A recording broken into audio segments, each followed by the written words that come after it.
Por isso até que a gente diz que nos últimos anos Flamengo e Fluminense botaram mais de 100 milhões de reais no estádio, né? Então é muito fácil de fora querer jogar 5 jogos, 6 jogos, não entender quanto custa o estádio ao longo do ano, quando ele está fechado agora, por exemplo, para a recuperação do gramado. Flamengo e Fluminense, que são os concessionários do estádio, saem de lá. E nesse momento, nenhum dos dois está jogando lá para preservar o gramado. Então, quando a gente diz no meio de uma temporada, pô, não dá para jogar esse jogo, porque vai destruir o gramado e é ruim para todo mundo, inclusive para quem joga, né? As pessoas acham que tem alguma coisa de clubismo nisso aí. O Flamengo tem mais de 2.000 jogos a mais lá. Nossa. Do que o Vasco. Mais de 2.000 jogos a mais. Temos que esquecer que em 2013, Flamengo e Fluminense quiseram administrar o equipamento público e Vasco e Botafogo fizeram a opção, há 10 anos atrás, de não querer o Maracanã. Declinaram de participar.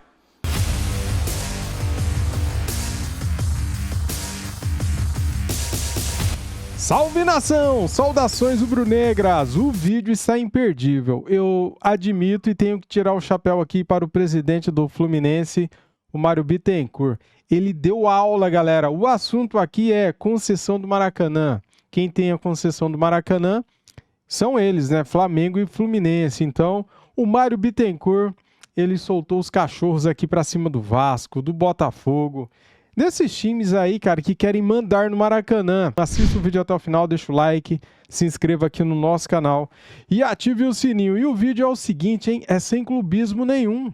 É só a verdade. Olha só o que o Bittencourt falou aí, então, da concessão do Maracanã. E ele defendeu o Mengão, hein? Simbora. Guilherme Abraão, da Rádio Itatiaia. Boa tarde, Mário. Tudo bom? Boa tarde.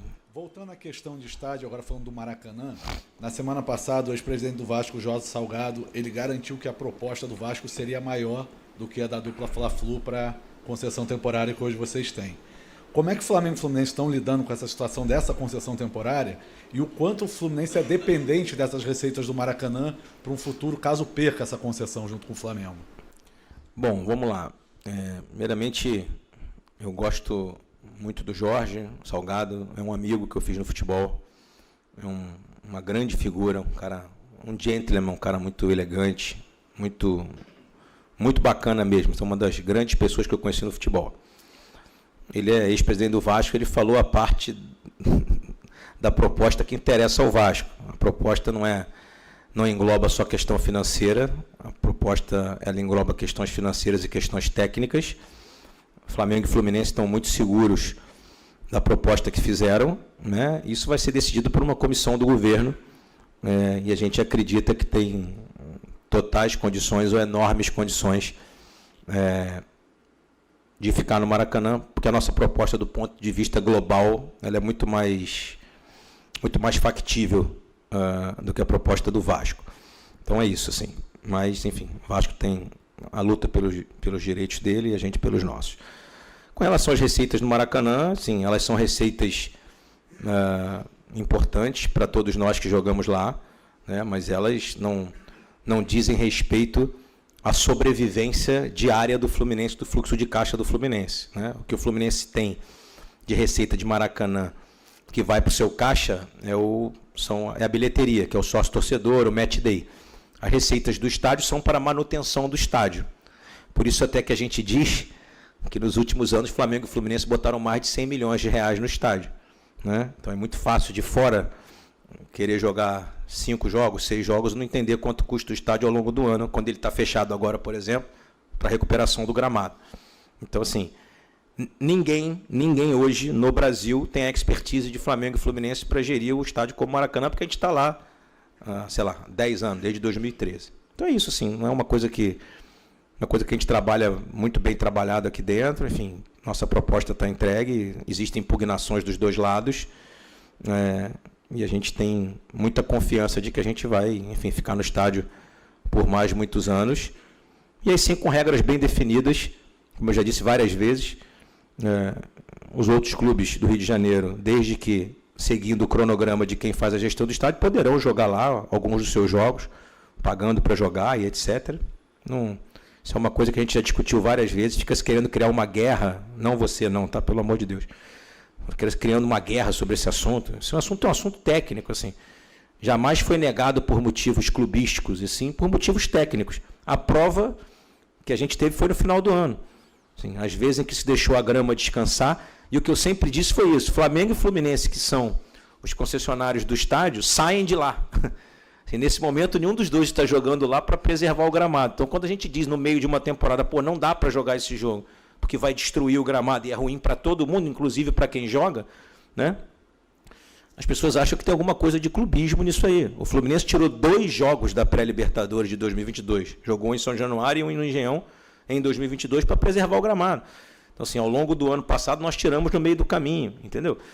Então, assim, não comporta. Assim, a verdade é, seja com quem ficar, não comporta 3 clubes jogando semanalmente lá. Se vocês tiverem a curiosidade, os que são mais jovens, né, eu tive a oportunidade de ver jogos no antigo Maracanã, né, em que a gente não tinha referência. A gente chegava lá, olhava de cima e falava, nossa, o campo é lindo. Hoje eu olho os vídeos no YouTube, a bola quicava dessa altura, o jogador conduzia, a bola ia quicando dessa altura. A gente achava ótimo que a gente não tinha referência. Aí jogavam, aliás, não jogava os 4, não, jogava os 6. Jogava Fluminense, Flamengo, Vasco, Botafogo, América e Bangu. Eu cansei de a rodada dupla, pode pegar aí, 1985, no mesmo dia. Assim, 2 clubes grandes jogando, um contra a América e outro contra o Bangu. E eram 2 jogos no mesmo dia, e às vezes ainda tinha preliminar, sei lá, e tudo bem, era normal. Aí não dá para ficar usando esse argumento de 1970. Ah, porque 1970, 1980, tudo bem, o mundo mudou em tudo, assim, não tem como, não se dá mais para jogar naquele tipo de grama que se jogava naquela época. Assim, então, que a gente tem que entender, esse papo de que o estádio é de todo mundo, não. Assim, já falei sobre, tem outros equipamentos públicos que são de todo mundo, mas tem gente que administra e paga por ele. Isso não te dá o direito de passar na Via Lagos ou na Ponte Niterói sem pagar o pedágio. Assim, de todo é meu também, então eu não pago. Não, como assim? Tem alguém que administra aquilo ali e tem as regras daquilo ali. Então, assim, óbvio que o estádio foi construído, etc., em 1950. Porque se a gente vai entrar na discussão de direito, de quem tem mais direito, eu vou fazer um relato para você. Sabe quantos jogos o Fluminense tem a mais do que o Vasco no Maracanã, na história do estádio? Você tem ideia, mais ou menos? Quase 900 a mais. Nossa! O Fluminense tem quase 900 jogos a mais que o Vasco na história do Maracanã, jogando lá. O Flamengo tem mais de 2.000 jogos a mais lá. Nossa! Do que o Vasco. Mais de 2.000 jogos a mais. Por uma questão simples. Porque o Vasco fez opções de jogar em São Januário ao longo da sua história. Aí o argumento contrário é, não, mas é porque a gente tem o nosso estádio. Não, tudo bem. Mas em 1998, quando disputou a final da Libertadores, o Maracanã estava vazio lá para jogar. Fez uma opção de jogar a final da Libertadores em São Januário. Foi uma opção, não foi obrigado a fazer. Jogou a final do Campeonato Brasileiro de 2000 em São Januário. Foi uma opção também, podia ter jogado no Maracanã. Tanto é que depois que teve o acidente lá, teve que jogar no Maracanã. Então, assim, isso tira o direito do Vasco jogar lá? Lógico que não. Mas também não tem nenhum outro argumento fático ou jurídico que diga que o Vasco tem mais direito que o Flamengo e o Fluminense estar no Maracanã. Ou que tem o mesmo direito que não seja ganhar a licitação. Aí tudo bem. Aí quem ganhar, beleza. Mas, assim, é um equipamento público. E como equipamento público, também não podemos esquecer que em 2013, Flamengo e Fluminense quiseram administrar o equipamento público e Vasco e Botafogo fizeram a opção, há 10 anos atrás, de não querer o Maracanã. Declinaram de participar.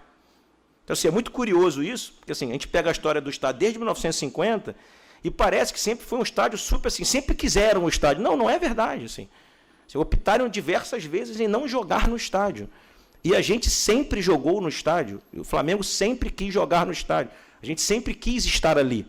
Entende? Aí você diz assim, mas que o Fluminense não tem um estádio daquele tamanho. Ok, mas quando teve o Engenhão, o Fluminense foi convocado a participar. E falou, não, a gente não quer o Engenhão, a gente quer o Maracanã. E o Botafogo quis o Engenhão. Né? Então, assim, por que não querer o Engenhão também? Né?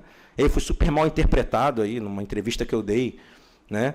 Em que eu falei sobre o Engenhão. Aí alguns torcedores do Botafogo ficaram chateados, o diretor lá também me retrucou, porque eu disse, se quem não é concessionário do Maracanã tem direito de opinar no Maracanã, porque o Maracanã é equipamento público, nós também temos o direito de opinar no Engenhão, porque o Engenhão também é um equipamento público, só que é da prefeitura. Por que a gente não opina no Engenhão? Porque o Engenhão tem uma concessão ao Botafogo.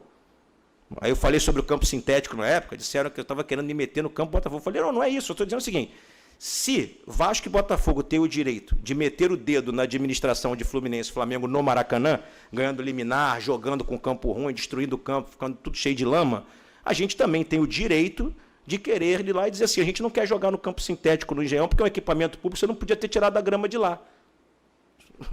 Concorda, não? Assim, Concordo. É isso, mas ninguém vai se meter no campo do Botafogo. O campo do Botafogo é o campo do Botafogo, porque o Botafogo tem a concessão e Maracanã é de Flamengo e Fluminense. Pode continuar Flamengo e Fluminense? Pode. Pode ir amanhã ir para o Vasco na estação? Pode. E aí, beleza, vai ter que ter as regras do concessionário do estádio. Isso não significa que nós não vamos deixar ninguém jogar lá, ou que eles não vão jogar lá. Isso, inclusive, já foi dito várias vezes em conversas de almoço, dizendo, pô, claro, lógico que se a gente estiver ali eliminado de um campeonato e vocês estiverem muito bem, pô, a gente vai deixar vocês jogarem ali e a gente vai jogar num outro estádio, vai jogar em outra praça. Isso é óbvio que a gente vai fazer. Ninguém aqui é... Repito, não tem nada de clubismo nisso. Não tem nada para prejudicar o Vasco ou o Botafogo e vice-versa. E nem a gente acha que tem do lado deles também, não. A gente só acha que tem que ser uma coisa fair, técnica. Quem ganhar, vai lá, administra. Quem quiser jogar, pede para jogar, a gente autoriza se tiver condição. Cara, o Mário Bittencourt deu aula, hein, galera? Olha, estraçalhou o Vasco, hein, cara? E eu falo que deu aula porque ele explica, né? Ele conta a história, né, do Maracanã, né, galera? Antes ninguém queria o Maracanã, né? Ele explicou aí em várias ocasiões, o Vasco não quis jogar no Maracanã e quis jogar no estádio dele. Daí agora, por que agora eles querem tanto Maracanã, né? Por que será? E outra, hein, quem paga as contas do Maracanã é quem ganha a concessão. Ou seja, esses quase 100 milhões que o Mário Bittencourt citou, que foi pago pelo Flamengo e Fluminense, nesses 10 anos, é de manutenção, cara. Daí os caras vêm e jogam de graça, né? Eles não dão R$1 para manutenção, eles pagam o aluguel do estádio. Só que quem mantém o estádio, o estádio está fechado, né? Trocou gramado, está sendo cuidado, e quem está bancando tudo isso são Flamengo e Fluminense. Daí não é justo, né?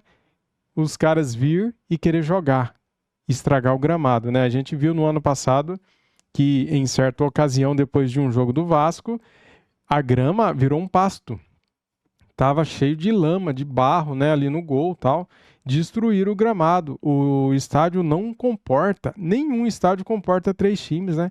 Ainda mais 4. Ou seja, é isso, cara. O Mário Bittencourt, eu trouxe aqui para você esse corte porque eu gostei demais do que ele falou. E não é clubismo, ele tá certo, ele tá sendo sincero, ele tá falando a real, o que acontece no dia a dia do Maracanã, né? Com quem tem a concessão. Cara, o Flamengo e Fluminense pagam uma nota por mês para manter o Maracanã, galera. Para trocar o gramado lá. Quem que banca isso aí?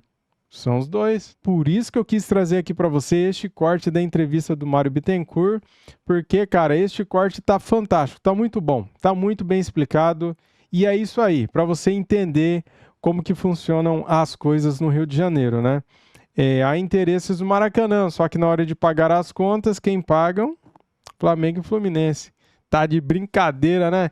É isso, então se você gostou do vídeo, deixa o like, se inscreva aqui no nosso canal e ative o sininho. Saudações rubro-negras! Fui!